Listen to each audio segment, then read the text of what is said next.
The Spotlight, shining a light on podcasts and videos that have caught our attention. Hi and welcome to The Spotlight. My name is Jen Spiker and today I'll finish highlighting a video from Creation Ministries International proposing that only the Bible can explain the Ice Age. We're told by secular scientists that there have been multiple ice ages in Earth's history. But what is an ice age and what physical evidence would one leave?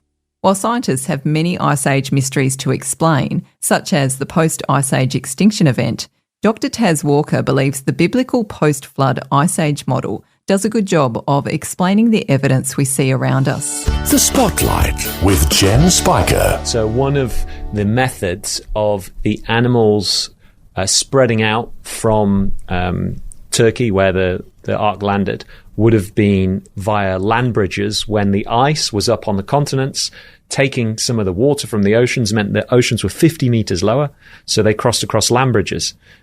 Something is a little side note, but it was interesting what you were saying there. I wanted to ask was, you said the shorelines would have been further out, and so the streams would have been further out. Now, there's some of what we call today submarine canyons. Now, some of them are very big and deep. I've heard I think they're even deeper than the Grand Canyon and things like that. So does that speak of the flood again? Because was that the floodwaters running off that caused deeper canyons there? It speaks of the floodwaters running off. So rivers flowing across these areas would cut sort of channels which are the same size as the river channels today. Yeah. But these canyons were enormous that go, that we see larger than Grand Canyon, as you say. And that was the waters of Noah's flood running off what a lot of people call the recessive stage, as the waters receded off the land.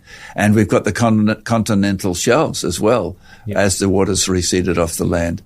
But we come to the extinction of this massive extinction. I'm glad you came back to that, because we didn't get there. So I'll ask you that, Taz.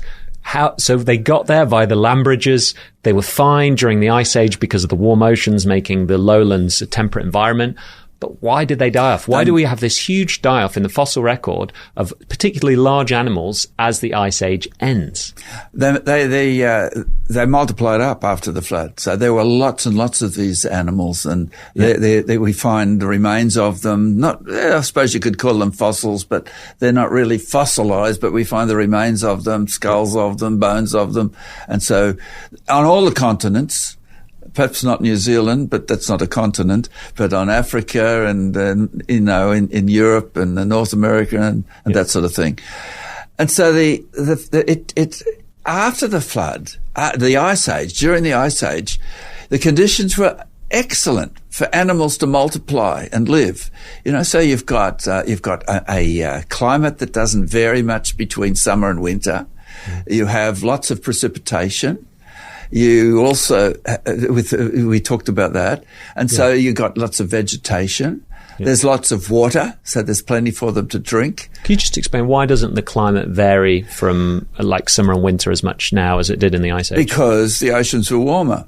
The oceans were warmer, and so there's not as wide a spread of temperatures as there is today. You have a great heat capacity with the oceans, and so that warm ocean would prevent the depths of the summer and winter. That's right. So, and the basic crux of it is the conditions were excellent for animals to live and multiply and grow. And there's some very, very large ones, these large animals.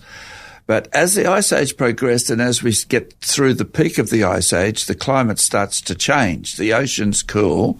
And so you start to get a bigger difference between summer and winter. And so that's one thing that occurs. You get less precipitation, so you get more droughts which occur.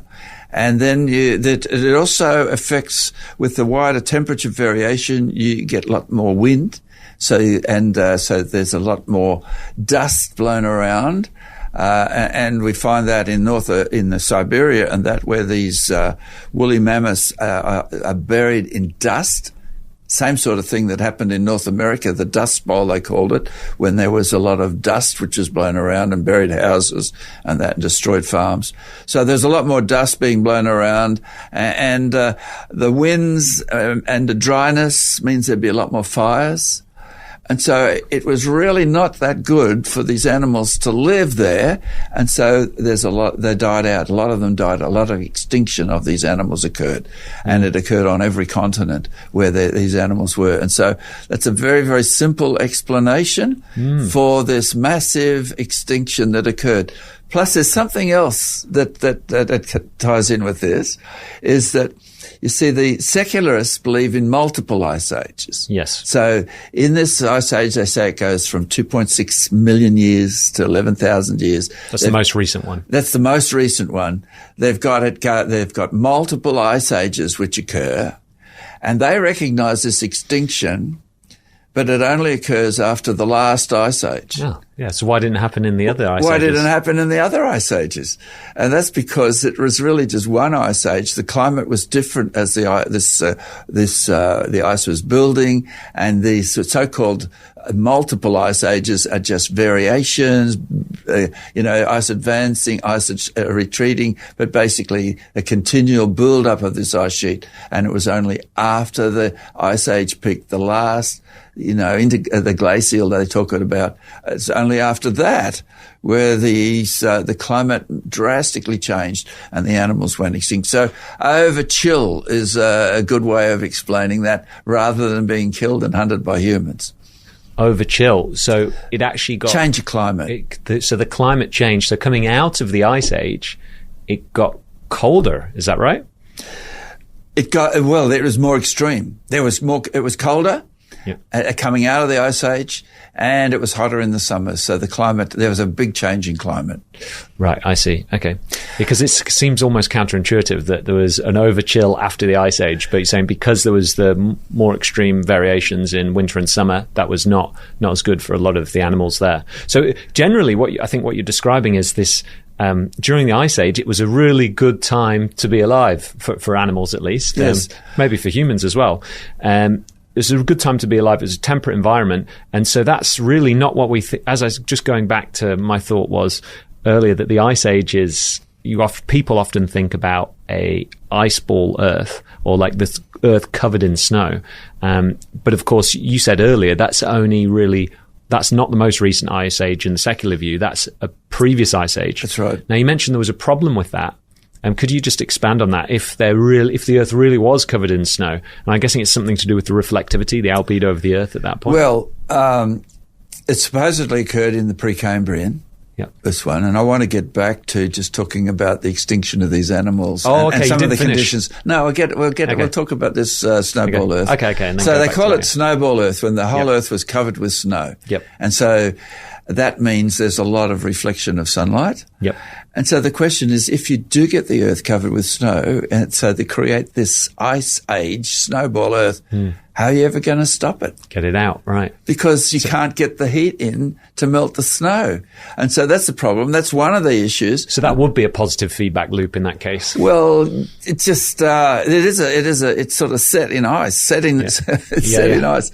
But also the other thing that occurred as a result of that is that, evolution is supposedly occurring. Yes, how do you get animals alive on an ice? And so you've got these multicellular animals which have just evolved, and then you cover the whole Earth with snow. You've got to start again. You've got to start again.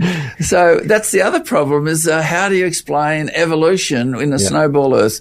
And how old did you say the snowball Earth was? Or it goes back before the Cambrian, Precambrian, about 600 million years ago in their thinking. Yeah. But it never happened. Yeah, well, there's a number of problems with it, isn't there? Sorry, I interrupted you. So you were saying the reasons they died off is because the Ice Age was actually a really nice environment for them to live in. That's right. And the environment changed. And I was pointing out, gosh, it seems a bit it seems like a mind shift to think that the Ice Age is a good environment to live in. But part of that is just understanding the Earth wasn't fully covered with ice. It was just parts. Yeah, it was a great environment to live in. The coastlands were the place to live. And that creates another puzzle, an enigma.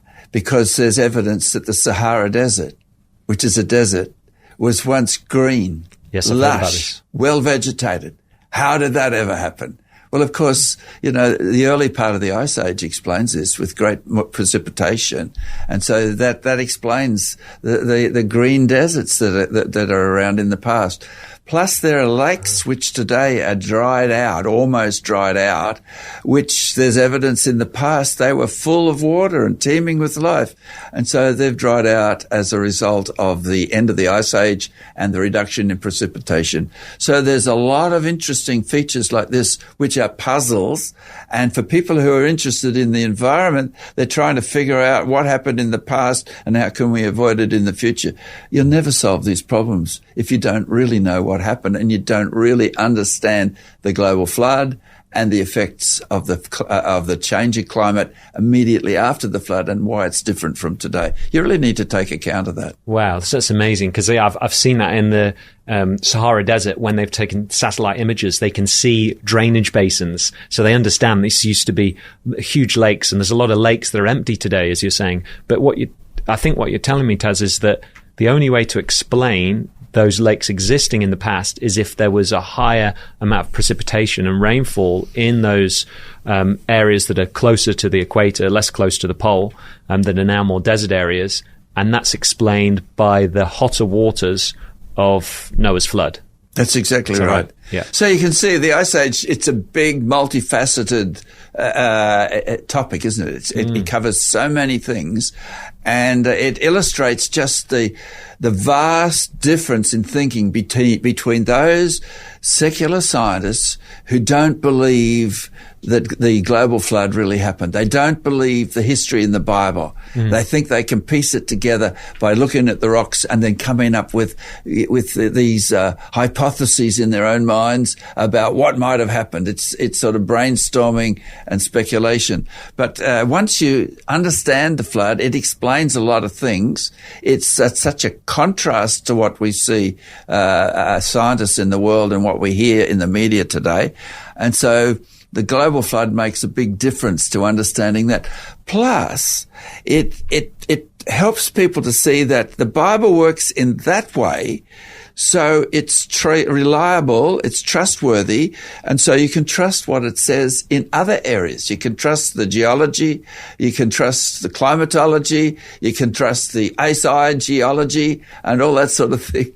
And so then you can trust what it talks about on morality and about human nature and about our need for salvation and the world to be redeemed. So it provides us with hope, rather than this other speculation, which is the idea of fear and panic that we're going to fall off a cliff because we're because the cows and that, we've got too many cows in the world. And so it's a great way. I think it's the understanding the Ice Age. It just provides so much insight and confidence and gives ideas as to things to explore, and it actually works. Yeah, it's really exciting, Taz, to see that some of these mysteries, and I'm glad you explained to us the mysteries, some of these mysteries are solved. Some of these earth science mysteries are solved with the biblical history. And what you're explaining there is, well, if we can see the biblical history matches with the physical world, then that gives us a greater trust that it's the truth. And so if we see that's the truth in terms of history, then maybe it's also the truth, or we know it's also the truth in terms of morality, and salvation. And salvation, yeah, because we understand that we're fallen. We understand that our morals don't meet the morals of God, and then that's why we need Jesus. So the Ice Age can point to Jesus. It's amazing, isn't it? The flood solves it, and it points to Jesus. This is The Spotlight, and we've been hearing Dr. Taz Walker in a long-form interview produced by Creation Ministries International. As Taz points out, having a biblical view of a post-flood ice age can give us greater confidence across various fields of science, ultimately leading to trust and hope rather than fear and panic. You can watch this full video with Dr. Taz Walker right now in the Free Vision app. Just tap the Watch tab and scroll to the Creation Ministries International channel for this and other fascinating interviews. I'm Jen Spiker, and next time on The Spotlight, I'll share another podcast or video worth highlighting. For more great podcasts and videos like the one featured today, check out vision.org.au or the Free Vision app.